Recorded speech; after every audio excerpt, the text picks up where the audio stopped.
Au nom de Jésus. Merci pour le Saint-Esprit. Amen. Est-ce qu'on peut acclamer le Seigneur? Nous sommes en train de continuer avec des sous-thèmes sur la jalousie. Nous sommes partis donc de l'orgueil. Dieu nous a enseigné le cœur du roi Nebuchadnezzar à travers des visions, à travers un songe qu'il avait reçu. Dieu nous a montré que le cœur de l'homme peut s'enfler. Le cœur de l'homme peut vraiment s'élever. Le cœur de l'homme peut vouloir s'attribuer en lui-même la grandeur, la force. Or, nous avons rappelé que lorsque Israël traversait le désert, Dieu avait promis, Dieu avait rappelé, Dieu avait averti à Israël que lorsque tu seras entré dans le pays que l'Éternel ton Dieu te donne la possession, tu ne diras pas, tu ne dois pas dire que toutes ces choses, c'est ma main qui me les a données. Alléluia.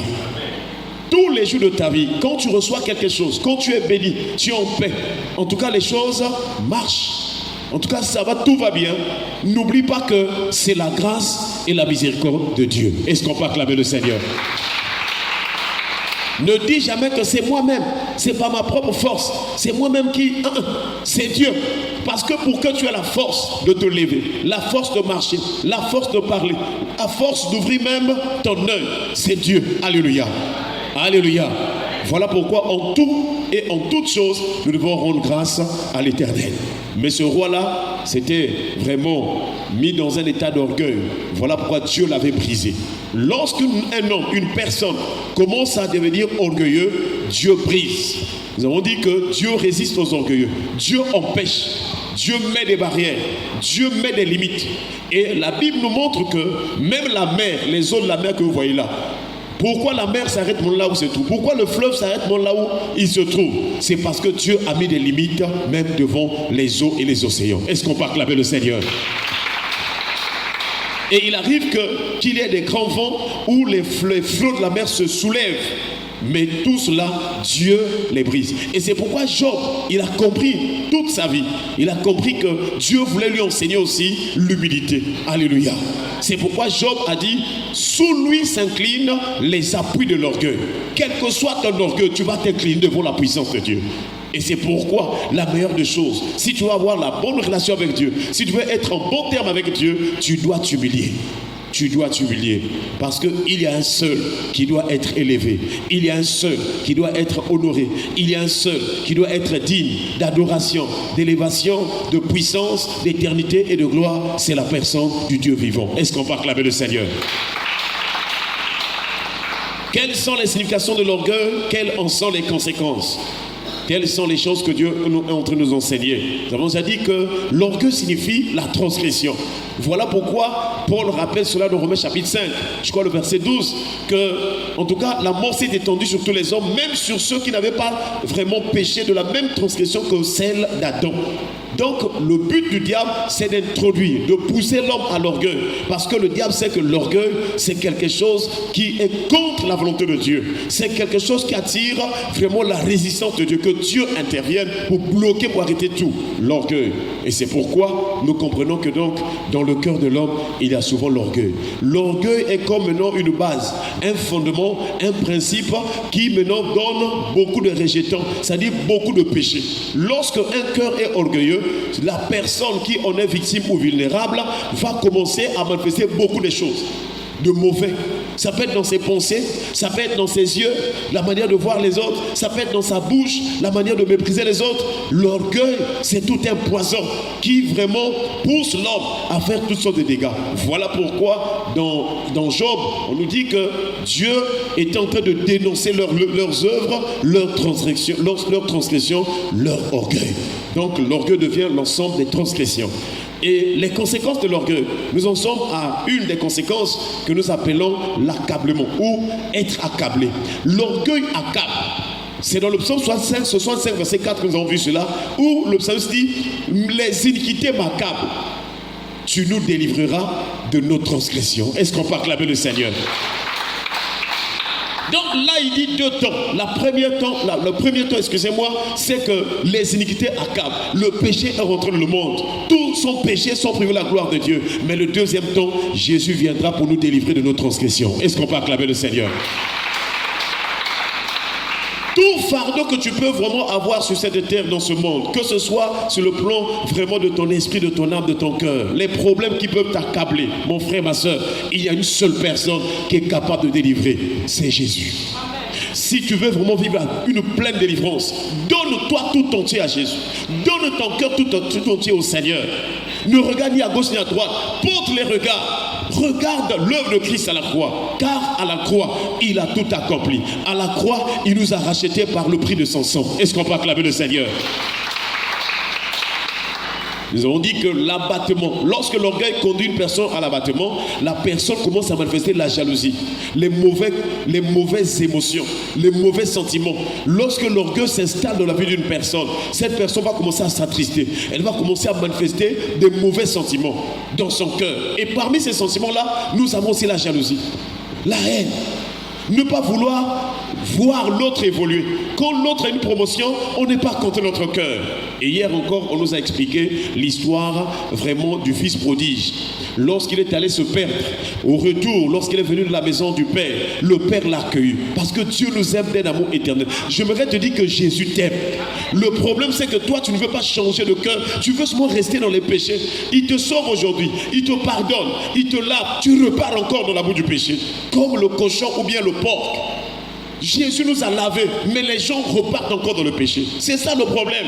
Sinon Dieu est bon, Dieu est amour. Est-ce qu'on peut acclamer le Seigneur? Si l'on comprend ces choses, tous les jours nous allons maintenant prier le Seigneur, nous efforcer à quitter et à tout abandonner par la prière puissante, par le jeûne et la prière, par un cœur totalement donné au Seigneur.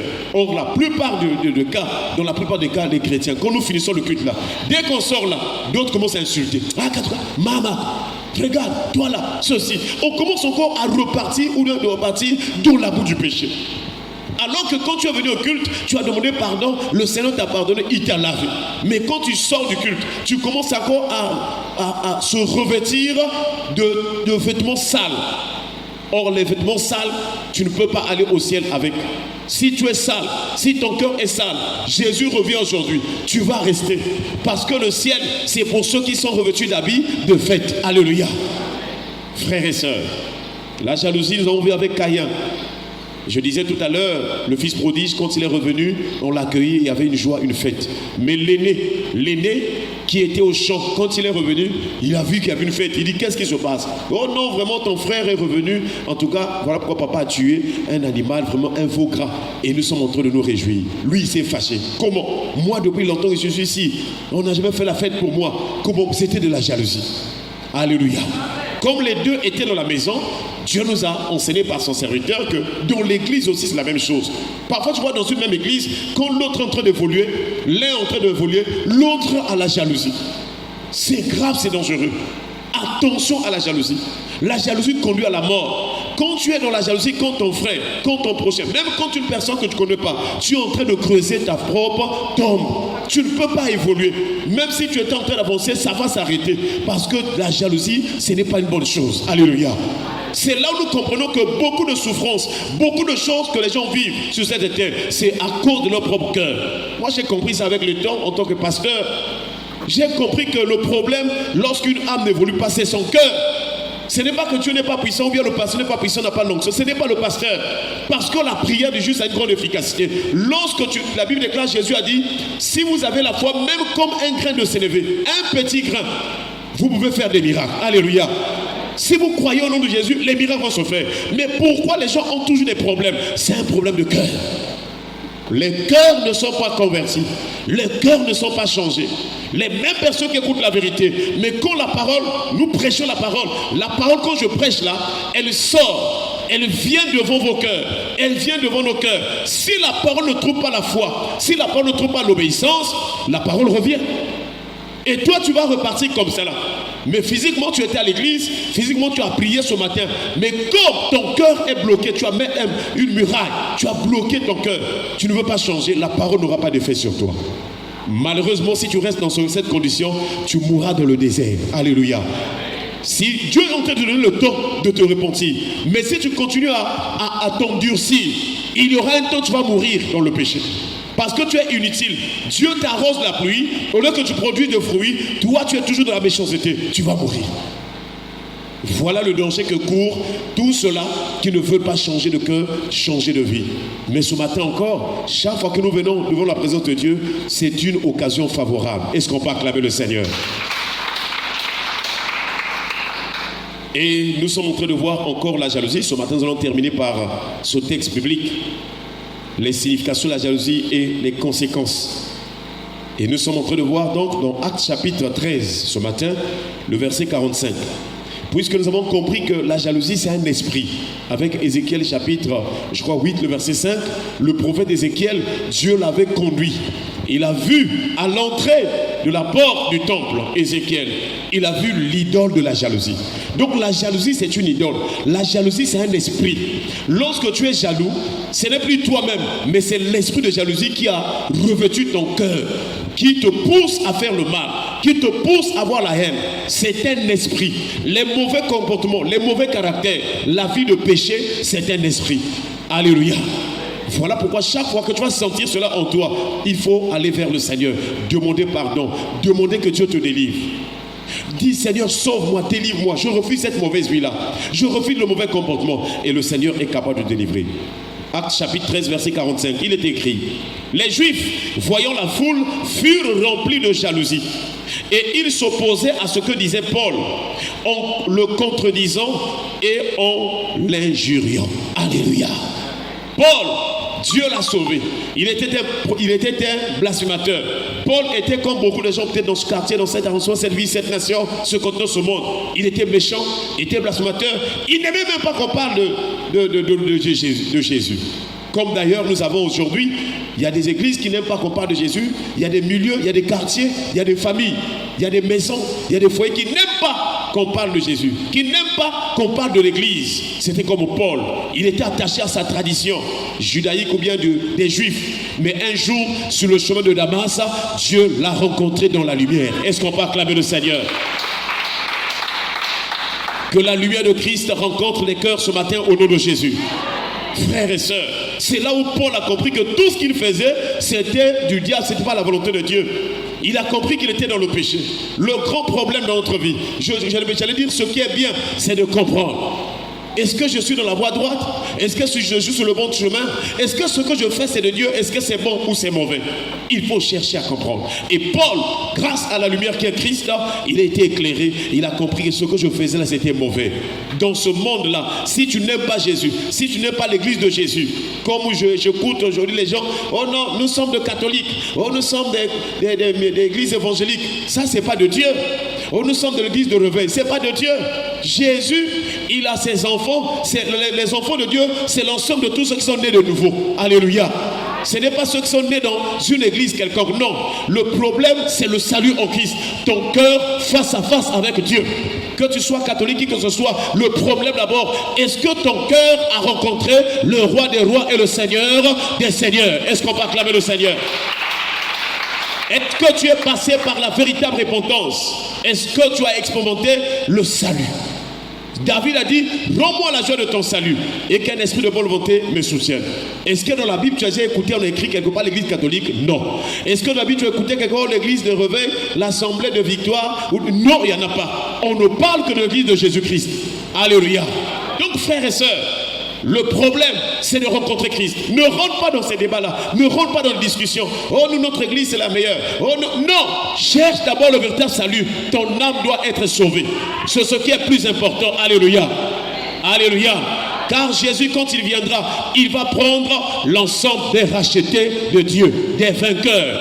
Frères et sœurs, même si les gens critiquent, oh non, vous là-bas, les assemblées là, ne s'occupe pas, c'est un païen, c'est une personne qui est voilée et n'a pas encore la lumière. Une véritable chrétienne, un véritable chrétien qui a rencontré le Seigneur, il ne peut pas mépriser son prochain, il ne peut pas insulter une personne, il ne peut pas vraiment être orgueilleux, mais il doit s'humilier en reconnaissant que nous tous nous vivons par la grâce de Dieu. Est-ce qu'on peut acclamer le Seigneur? Ensuite, Dieu a conduit Paul dans les voyages missionnaires. Paul commençait à se déplacer parce qu'il a rencontré Jésus pour aller parler de Jésus aux autres. Nous avons la mission de parler de Jésus. Que tu aies des amis, des connaissances, au marché, au travail, à l'école, partout tu iras, parle de Jésus. Parce que c'est Jésus la lumière. Quand tu leur parleras de Jésus, même si dans un premier temps ils refusent, toi tu es en train de prêcher la lumière. Et si la lumière rencontre leur esprit, leur cœur, ils seront sauvés. Alléluia. Et c'est là où Paul est parti, il arrive quelque part. En tout cas, il y a eu une opposition. Et ici, la Bible déclare, les Juifs, voyant la foule, furent remplis de jalousie. Donc la jalousie, c'est une puissance qui remplit le cœur d'une personne. C'est une charge. Or, nous, en Jésus, nous sommes remplis du Saint-Esprit. Il faut chercher la plénitude du Saint-Esprit pour que la jalousie n'ait pas la place dans ton cœur. Le cœur d'une personne, c'est comme une coupe. Alléluia. Alléluia. Le cœur, c'est comme une coupe. Le cœur, c'est comme un vase sur le plan spirituel. Voilà pourquoi le psalmiste a dit, tu ondules ma tête et ma coupe déborde. Il parlait de son cœur, frères et sœurs. Et nous voyons, donc, ici, les Juifs, là, ces gens-là, étaient remplis de jalousie. Le péché peut remplir le cœur d'une personne. Mais pour éviter d'être rempli de la jalousie, il faut chercher à être rempli du Saint-Esprit. Est-ce qu'on peut acclamer le Seigneur? Quelle est la conséquence de cette plénitude de la jalousie? La Bible déclare que, et il s'opposait à ce que disait Paul. Il s'opposait. Donc Paul dit que non, Jésus est Seigneur, croyez en Jésus. Et il dit non, c'est faux, ce n'est pas la voix de Dieu. Celui-là, c'est un imposteur. On est en train d'insulter Paul. Ces choses-là existent aujourd'hui. Même dans ce quartier, tu entendras certains disent, ah non, votre pasteur là, non, il n'est pas de Dieu. Il interdit les mèches, il interdit ceci. Les gens, ceux qui parlent ainsi, mais c'est pas possible, ce sont des gens qui sont pleins de jalousie. C'est la jalousie. Ce sont des démons qui les remplissent à critiquer la vérité. Alléluia. Alléluia. Donc, ne t'en fais même pas. C'est-à-dire que ne reste pas dans les débats, les discussions là. Ce qui compte, c'est que nous savons que nous prêchons la vérité. Quelqu'un dit amen. Parce que si nous ne sommes pas la vérité, les démons ne veulent pas fuir les corps. Les gens n'aiment pas recevoir la délivrance. Si nous ne sommes pas dans la vérité, dans ce quartier, on a prié pour beaucoup de cas. Même les gens qui ne prient pas avec nous, lorsqu'ils ont des problèmes, ils viennent, on prie et Dieu les guérisse. Alléluia. Alors si quelqu'un critique, c'est un mauvais esprit qu'il a revêtu. Même si on peut prendre cette ruelle pour la plupart, toutes les parcelles, on a prié pour, de part et d'autre, on a prié pour des âmes qui ont été guéries, des gens qu'on avait jeté les mauvais sorts, les AVC, guéris par la prière. Donc, si quelqu'un critique cette église ou bien critique le pasteur, ne reste pas là, laisse la personne. C'est la jalousie qui remplit son cœur. Alléluia. Il faut prier pour celle-ci et Dieu peut-être va le visiter. Tout en sachant que Dieu connaît les élus. Alléluia. Voilà, frères et sœurs. Donc la jalousie est en train de gaspiller, est en train de mettre en opposition les gens dans la famille, dans la parcelle, dans la maison, dans les quartiers, dans les villes, dans les nations, dans les administrations, partout. C'est à cause de la jalousie que les gens s'opposent. La jalousie apporte l'opposition. C'est la jalousie qui apporte les désaccords, les rivalités. La jalousie, nous voyons, apporte l'opposition, c'est l'action aussi de s'opposer en mettant un obstacle. Voilà pourquoi tu dois être beaucoup dans la prière. Parce que ceux qui sont jaloux, ils mettent des obstacles spirituellement. Toi, tu veux évoluer. Lui, dans son esprit, il a des mauvaises pensées. Ces pensées-là vont mettre des obstacles contre ton évolution. Mais toi, tu ne sais pas. Or, si tu es en prière et par la puissance de Dieu, lorsque tu vas prier, le Saint-Esprit va renverser ces obstacles au nom de... Voilà, frères et sœurs, pourquoi Dieu nous dit prier sans cesse. Parce que tu ne peux pas imaginer quelles sont les mauvaises pensées qu'une personne peut avoir sur toi. À travers ces mauvaises pensées-là, les démons viennent mettre les obstacles contre la vie. Parce que dans la jalousie, il y a l'opposition. Et l'opposition, c'est l'action ou le fait d'opposer en mettant un obstacle. Voilà pourquoi ce matin, nous voulons nous prier le Seigneur pour lui rendre grâce. Et aussi demander au Seigneur d'enlever tous les obstacles, excusez-moi. Tu vas d'abord rendre grâce à la parole de Dieu, rendre grâce au Seigneur. Élevons-nous à prier le Seigneur au nom de Jésus. Remercie le Seigneur pour sa parole. Gloire à ton nom.